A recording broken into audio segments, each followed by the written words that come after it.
নমস্কার, good morning সবাইকে। কেমন আছো তোমরা সবাই? আশা করি সবাই খুব ভালো আছো। খুব গরম পড়েছে না? আর এখানেও খুবই গরম। ওই মাঝে মাঝে বৃষ্টি হচ্ছে, কিন্তু বৃষ্টি হয়ে মনে হচ্ছে যেন গরমটাকে আরও বাড়িয়ে দিচ্ছে। তো যাই হোক, তোমরা সবাই ভালো থাকবে, আমিও ভালো আছি। আর এখন আমি মেয়ে রয়েছি, মানে আমি আর আমার মেয়ে রয়েছি। আমার হাজব্যান্ড একটু বাড়ি গিয়েছে, আমি বললাম না আমরা এখান থেকে শিফট করব, তো সেখানে গিয়ে স্কুলে অ্যাডমিশনের একটা ব্যাপার আছে। তো অনেক কিছু তোমাদের সাথে শেয়ার করার আছে, আমি আস্তে আস্তে সবটা ব্লগে শেয়ার করব। তার জন্য অবশ্যই তোমরা কিন্তু আমার চ্যানেলটাকে সাবস্ক্রাইব করো।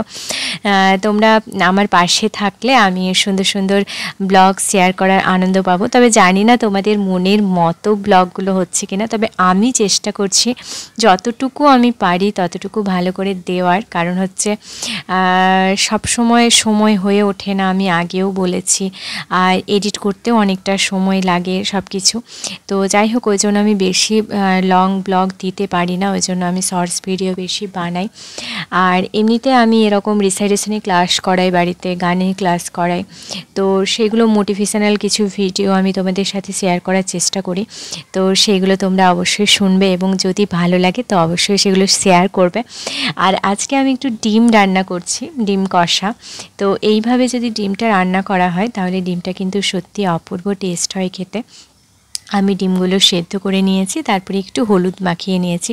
তবে তোমরা না ডিমটা হলুদ না মাখিয়েও ভাজতে পারো, কারণ ডিমটা লাল হয় যদিও হলুদ মাখিয়ে নিলে।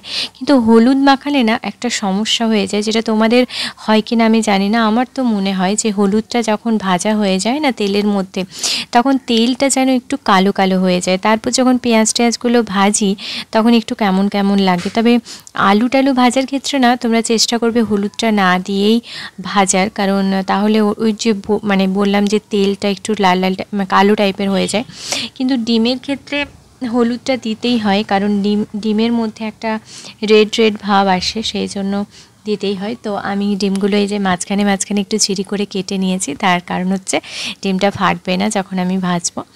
আর ছোট্ট একটা কথা তোমাদের সাথে শেয়ার করছি, যে আমরা যখন ওখানে যাব তখন তোমরা কিন্তু অবশ্যই, আমি তোমাদের সবটা শেয়ার করব কিভাবে শিফট করলাম। আমাদের এমনিতে প্যাকার্স আসবে সমস্ত জিনিসগুলো প্যাকিং করতে, তো প্যাক করে ওখানে নিয়ে যাবে। তারপরে খুবই সমস্যা হবে, মানে একটা জায়গা থেকে আরেকটা জায়গায় শিফট করার, সেখানে অনেক কাজ টাজ তো বেশি একটু বেড়ে যায়।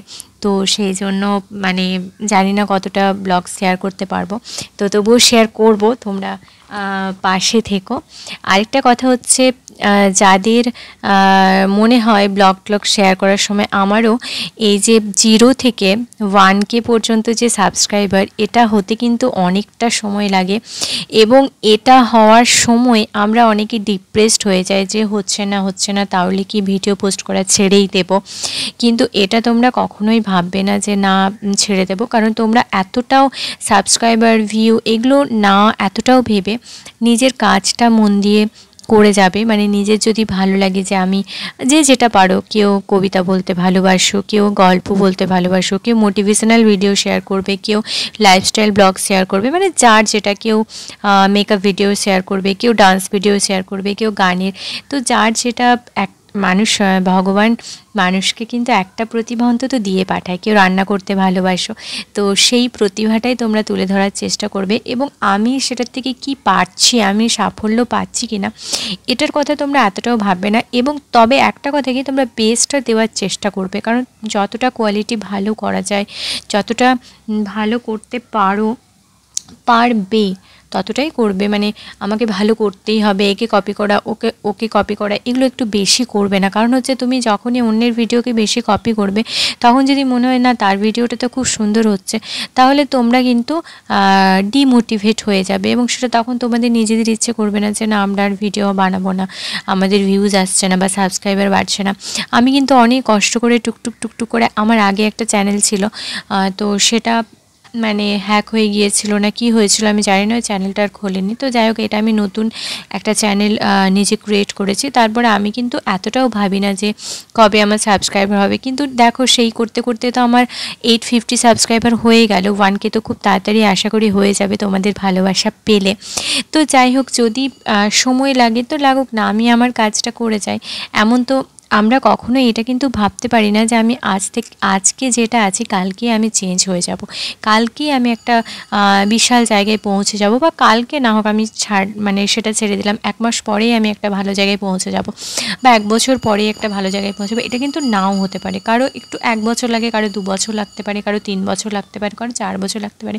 কিন্তু আমাদের জিনিসটাতে লেগে থাকাটা কিন্তু অবশ্যই জরুরি, যে না আমি এটা করব, এটা আমাকে করতে হবে। সবাই কিছু না কিছু করছে, তো আমাদেরও পারতে হবে। এবং এটাতে আমি দেখেছি মানে সবথেকে বেশি যারা মানে অন্য কিছু করেন না হাজব্যান্ডরা, আমি ছোট করছি না, বাড়িতে টুকটাক ব্যবসা করেন বা কিছু, এবং তারা অনেক ওয়াইফকে সাপোর্ট করতে পারে, এবং তারা দুজনেই তারা ভিডিও বানায়, অনেকে অনেকভাবে কিন্তু বানায়, অনেক মোটিভ নিয়ে বানায়, তাই সবার প্রসেস, সবার মোটিভ, সবার সমস্ত কিছু আলাদা, সেহেতু আমরা কাউকে কিন্তু কপি করতে পারি না। আমাদের যেটুকু আছে, আমার যেটুকু আছে সেটুকু নিয়ে আমাদেরকে কিন্তু এগিয়ে যেতে হবে, এবং এটা মনে রাখতে হবে যে একদিন আমি সাফল্য পাবই।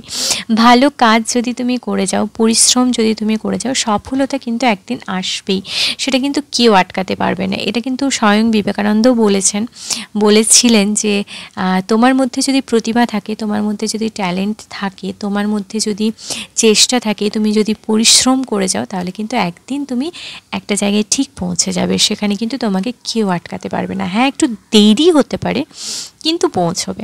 তো এটাই আমাদের দরকার, পৌঁছানো, তাই তো। তো অনেক কথা বলে ফেললাম, আর সেই বলতে বলতে কথা একটু গল্প না করলে তো হয় না। তো কথা বলতে বলতে আমার এদিকে মশলাটাও কষা হয়ে গেছে। আমি এখানে কোচানো পেঁয়াজ, আদা বাটা, রসুন বাটা, টমেটোটাকেও আমি বেটে নিয়েছিলাম, আদার সাথে দিয়ে দিয়েছি, আর একটু ধনে গুঁড়ো দিয়েছি। ওটা দিয়ে আমি ভালো করে মানে মশলাটা কষিয়ে নিচ্ছি। মাংসই বারবার বেরিয়ে যায়, কারণ চিকেনের জন্য তো মশলা কষাতে হয়। তাই আমি এক্ষুনি বলতে যাচ্ছিলাম যে মাংস, কিন্তু আমি মাংস আনতে চাইনি। ওই চিকেনের দোকানে না একটা খুব প্রবলেম আছে আমার, মানে এতটা, মানে আমার হাজব্যান্ড তো বললাম বাড়ি গেছে, এবারে আমি যদি নিতে যাই, আমার সবথেকে বড় সমস্যা লাগে যে এতটা ওখানে মানে বাজে একটা স্মেল, যে আমি না মানে ওই স্মেলটা নিতে পারি না। এবং যখন আমি এসে মাংসটা বাড়িতে রান্না করি খাই, তখনও পর্যন্ত মনে হয় যেন নাকের মধ্যে ওই গন্ধটা আমার ঢুকে গেছে, আমি খেতেও পারি না, আমার প্রচণ্ড অরুচি হয়ে যায়। সেজন্য আমি যতটা সম্ভব অ্যাভয়েড করে যাওয়া, মানে মাংস কিনতে যাওয়া, হাজব্যান্ড এনে দেয়, আমি বাড়িতে রান্না করি। তো আজকে মাছও কিনতে যাইনি আমি, কারণ ভাবলাম আমার মঙ্গলবার আছে, তো মাছটা আনবো না, আজকে ডিমটাই কষা করে নিই, তারপর মাছ নিয়ে আসবো, মেয়ের জন্য মাছ করে দেবো। দুদিন একটু মাছ করা হয়নি আমার। তো যাই হোক, ডিম কষাটাও কিন্তু মাঝে মাঝে খেতে খুব ভালো লাগে। আর আমার হাজব্যান্ড থাকলে আমি ডিম কষা একদম করতে পারি না, কারণ ওর একটু অ্যাসিডিটির প্রবলেম আছে, এবার ওর ডিমটা খেলে প্রচুর অ্যাসিড হয়ে যায়, গ্যাস হয়ে যায়, সেজন্য বলে আমি ডিমটা খাবো না, মাছটাকেই বেশি প্রেফার করে। তো থাকলে আমি মাছটাই বেশি রান্না করি, আর ওর নেই বলে আজকে মামিয়ের জন্য আমি ডিম রান্না করছি। তো এবারে আমি একটু লবণ দিয়ে দিলাম, আর হলুদটা দেবো। তারপরে ডিমটা তো আমি ভেজে নিয়েছি, যেহেতু দুজনের জন্য বেশি তো লাগবে না, তো আলু